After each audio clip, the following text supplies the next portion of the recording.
While most of the Formula One grid scattered for the spring break, Lewis Hamilton drove to Fiorano, strapped into the SF26, and ran 142 laps through fake rain on a track Ferrari built so nobody could watch. 423 kilometers on day one alone. Then Pirelli made an odd request. They wanted Hamilton back for day two, not Leclerc, not a backup driver, Hamilton. And what he soaked up over those 2 days could reshape Ferrari's entire Miami campaign. 3 months ago, Hamilton had never raced a Grand Prix in red. The SF26 was a strange machine, built around a design thinking he was still learning to trust after more than a decade of Mercedes habits widened. 3 races into the 2026 season, he has 1 podium, 41 championship points, and a growing sense that the gap between where he is and where his teammate Leclerc already sits is not a talent problem. It is a comfort problem. That gap was about to get its first real chance to close, and it happened at the one place in the world where Ferrari can work without anyone watching. The test took place on April 9th and 10th at Ferrari's private Fiorano, tucked right behind the factory gates in Maranello. Fiorano is not just any test track, it is a shrine to Enzo Ferrari had it built in 1972 after growing fed up with the limits and prying up, and he did something only. He built his own home inside the circuit ground, placing his house at the figure of 8 crossing so he could watch testing. If a car sounded wrong at 3 in the morning, Enzo knew about it before the engineers did. The track runs just under 3 kilometers per lap, with corners shaped after famous Formula One turns from Tarzan from Zandvoort, Brunchen from the Nürburgring Nordschleife, La Rascasse from Monaco. When Michael Schumacher arrived at Ferrari in 1996, he felt the first 3 corners did not match what a modern car needed and had them rebuilt to his liking. His lap record there, 55.999 seconds set in the famous F2004, still stands more than 2 decades later. Every Ferrari Formula One car since then has taken its first laps on this tarmac, and the SF26 was no different, making its first run at Fiorano on January 23rd. What makes Fiorano perfect for wet weather testing is the water system put in during 2008. Underground rain tanks can flood the track creating fake but tightly controlled wet conditions, no matter what the Italian sky is doing. On April 9th, under clear skies and 21 degrees, the sprinklers turned a bone-dry circuit into a controlled downpour. Hamilton spent the morning working through different Cinturato full wet setups, running several compounds and builds that Pirelli is making for the 2027 tyre race. By early afternoon, the program shifted to Cinturato intermediate version. This is where the real value of the test starts to stack up. The switch point between full wets and intermediates is one of the biggest calls in any wet race. Get it right, swap at the exact moment when the drying track gives inters enough grip to work, and you gain 2 to 3 seconds per lap, while everyone else is still shredding their full wets on a surface that is no longer wet enough to hold them up. Get it wrong, swap too early when there is still too much standing water, and you slide off on cold inters that have not built enough heat. Careers and titles have been settled by that single pit wall call. Hamilton spent an entire day living inside that switch zone in the SF26, feeling exactly where the car goes, from being held by the tyre to being ruled by the water. His fastest lap came in at 1 minute 1.0, 31 seconds. Not a useful number on its own, given the test rubber and fake conditions, but 142 laps of that switch tuning is something no simulator can copy, because a simulator cannot make you feel water hitting the bottom of the floor or spray cutting your sight to almost nothing. Day 2 was even busier. 155 laps, 461 more kilometers. Hamilton's best time dropped to 1 minute 0.740 seconds as the air warmed to 22. Pirelli's second day program began with extreme wet test tyres, built with a brand new tread pattern that had already been tried the week before at the Suzuka circuit with Red Bull and Racing Bulls. The goal was clear. Pirelli wanted to stretch the full wet tyres' useful range into lighter rain, closing the speed gap that currently forces drivers to pit for inters earlier than they should need.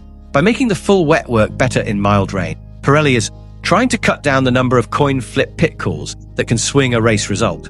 From mid-afternoon, Hamilton switched back to an inter version to test the crossover from the other side, mapping where the inter starts to fall apart in heavier water.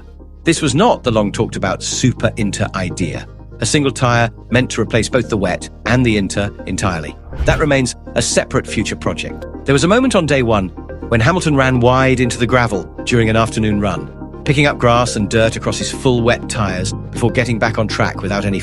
On a test day that most drivers would treat as a chore, a box-ticking job to keep the tyre maker happy, Hamilton was pushing the car's limits. That tells you something about where his head is right now. Across both days, Hamilton covered 884 kilometers, 297 laps on a circuit that stretches barely 3 kilometers. That is a brutal, body-punishing amount of seat time in spray.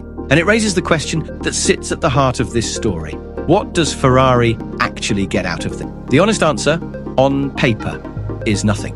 The rules around Pirelli test days are tight on purpose. Ferrari cannot use the running for car work. The team is not told which compound is on the car at any given time during the program. They cannot gather data for their own goals. They cannot try new parts or setups. Every sensor reading, every tyre temp trace, every pressure log, every piece of hard data from those 297 laps goes only to Pirelli. The deal is best understood in the simplest terms. Pirelli rented Hamilton and Ferrari for 2 days. The car becomes a tool for Pirelli's research, not a weapon for Ferrari. That is the story the rulebook tells. The truth on the ground is far more layered than any rule can cover. No rule can control what a driver's body learns through doing it over and over. Hamilton soaked up 297 laps of wet weather in the SF26. How the car turns under, braking on a soaked surface. How the rear snaps when the throttle is hit a hair too early through standing water. How much steering the front end needs before the tyres grip through a deep puddle. How the energy recovery system acts when the rear wheels are fighting for traction and the hybrid power has to adjust in real time to keep from flooding the available grip. How the active aero system shifts the car's balance at different speeds through spray. These are not numbers on a screen. They are instincts, reflexes that build lap by lap, corner by corner, and dig into the nervous system in a way that no briefing or sim session can map. Before Fiorano, the only wet running Hamilton had done in a current Formula One car came during the Barcelona shakedown in January, when the SF26 was in its earliest and roughest form. 3 months of heavy factory work have fully reshaped the car since then. New floor specs, reworked suspension, software updates, weight shifts. The version Hamilton drove through the Fiorano spray is far closer to the car he will race when the season picks back up at Miami than the one he briefly tried in a wet Barcelona. If rain shows up at any point this season, and rain has a way of showing up exactly when nobody has planned for it, Hamilton now carries a depth of wet weather feel in this exact car that most of his rivals simply do not have. The more telling signal from Fiorano is what Hamilton being there says about his buy-in to the Ferrari project at a personal level. The feeling inside the paddock was that Ferrari would send backup driver Antonio Giovinazzi for the Pirelli job. Tyre testing is dull, thankless work. You run laps on compounds nobody tells you about, give your honest feedback that feeds someone else's program, and go home with nothing on your own data sheet. Hamilton has never been keen on this kind of duty. During his Mercedes years, he skipped testing whenever the rules let him, handing it off to Valtteri Bottas or test drivers without a second thought. Showing up for a 2-day rain test in the middle of a holiday break, then saying yes to Pirelli's surprise request to come back for a second day when Leclerc had been planned, marks a clear and real shift in mindset. Fred Vasseur was spotted at the Fiorano pit box during running. Hamilton was not going through the motion. The reason Pirelli chose Hamilton over Leclerc for day 2 is worth a closer look, because the call itself was rare. Leclerc had been penciled in for the Thursday running. This was the safe bet. 2 drivers, 2 days, 1 each. Pirelli stepped in, making clear they wanted the same driver for both sets. Their thinking was precise. They needed a single, steady standard when judging test wet compounds again. If a test compound tried on Wednesday morning is being compared to a reworked build tried on Thursday afternoon, the person giving the feedback must stay the same. Different drivers care about different things. One might focus on front-end feel in a slow corner. Another might zero in on traction under power out of a hairpin.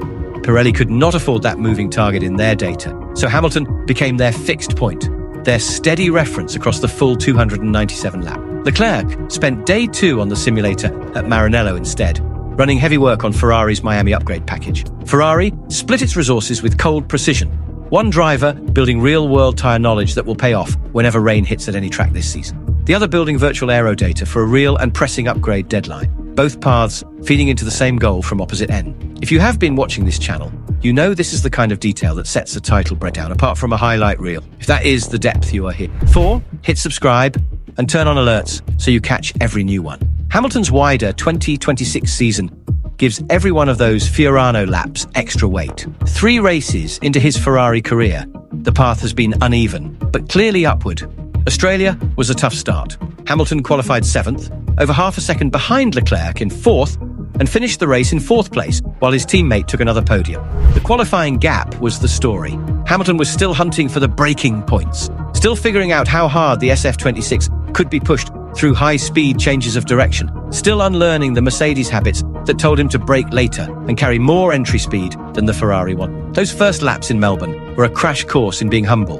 For a driver who had spent 20 years feeling fast right away in every car he ever sat in, China was the turning point. Something changed between Melbourne and Shanghai. Hamilton qualified third, only a tenth behind Leclerc, and then made the kind of move at the race start that no amount of raw speed can replace. He jumped Kimi Antonelli around the outside into the first braking zone with a trust in himself that only comes from decades of betting on your reflexes when the price of getting it wrong is a concrete wall. He fought Leclerc through the middle stint in fierce but clean wheel-to-wheel racing and finished third for his first Grand Prix podium in a Ferrari and his 203rd career podium overall. It was, by his own words, one of the most fun races he had been part of in a long time.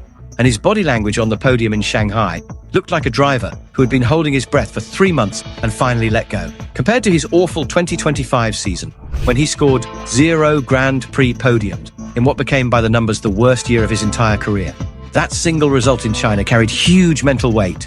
Japan brought the truth of Ferrari's main weakness back into sharp focus. 6th on the grid, 6th at the flag, and the straight-line speed gap was impossible to miss. The SF26 was well down on the Mercedes engine on the long Suzuka straights, and the anger was plain to see.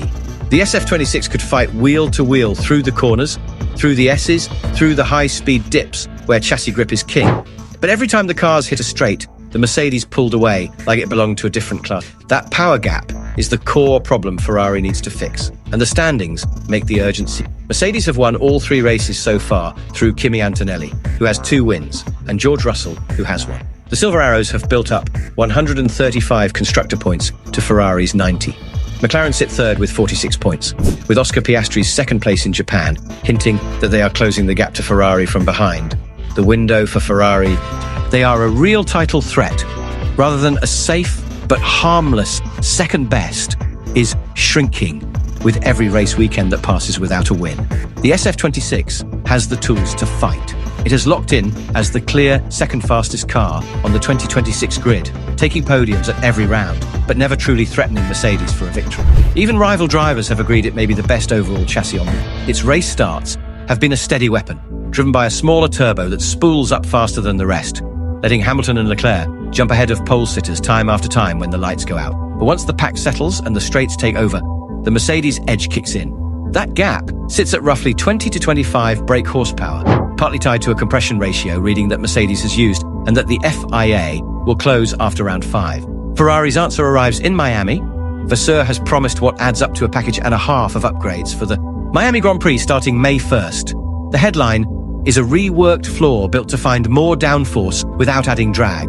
Beyond the floor, Ferrari is bringing aero tweaks across several body surfaces, targeted weight cuts, cooling upgrades that matter in Florida's heat and humidity, and fixed halo wing pieces that were taken off earlier in the season. Most importantly, new engine software will go after the super clipping effect that currently drains straight-line speed on long straight. The SF26's active aero system, the spinning rear wing the paddock has named the Macarena because the top piece flips fully upside down, is one of the boldest reads of the 2026 rule. Miami's 3 long straights at the Miami International Autodrome will be the first real test of whether Ferrari's software fixes can close the top speed gap without giving up the energy use patterns that make their starts so deadly.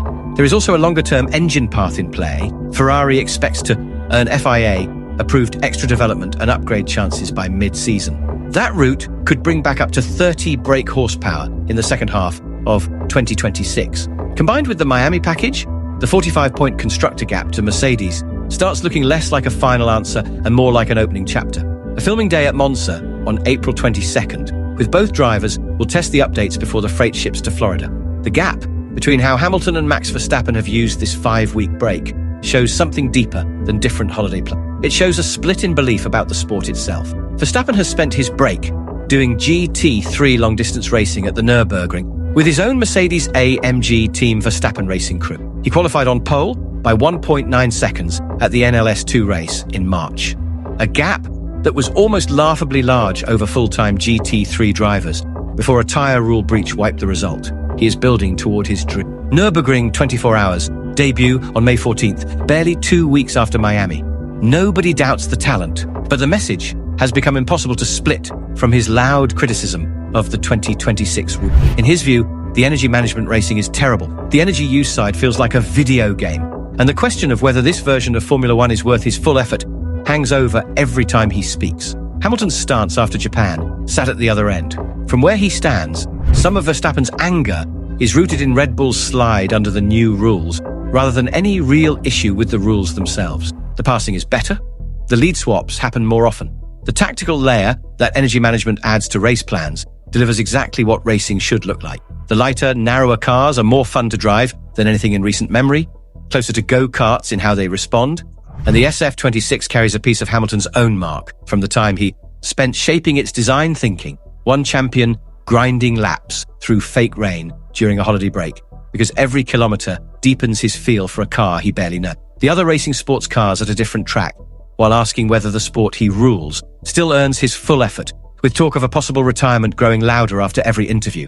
Verstappen's current Red Bull deal runs through 2028, but he has more and more refused to say he will finish it, and the Nürburgring 24 hours commitment, which clashes head-on with in-season Formula One prep, points to a driver whose fire is drifting away from the series that made him a four-time champion. That push and pull will shape the story of this season. Hamilton's 884 kilometers at Fiorano will not show up on any data log. The engineers cannot look at a single tyre temp from those 2 days. The rules are clear. But rules cannot control muscle memory. They cannot block the reflexes that 297 laps through standing water burn into a driver's nervous system. They cannot put a number on the confidence that comes from pushing a car to its limits in conditions most drivers face a handful of times per season. And they cannot measure what it means for a 7-time champion to choose spray on a 3-kilometer track when every other frontrunner. Ferrari's 5-week break has not been a break at all.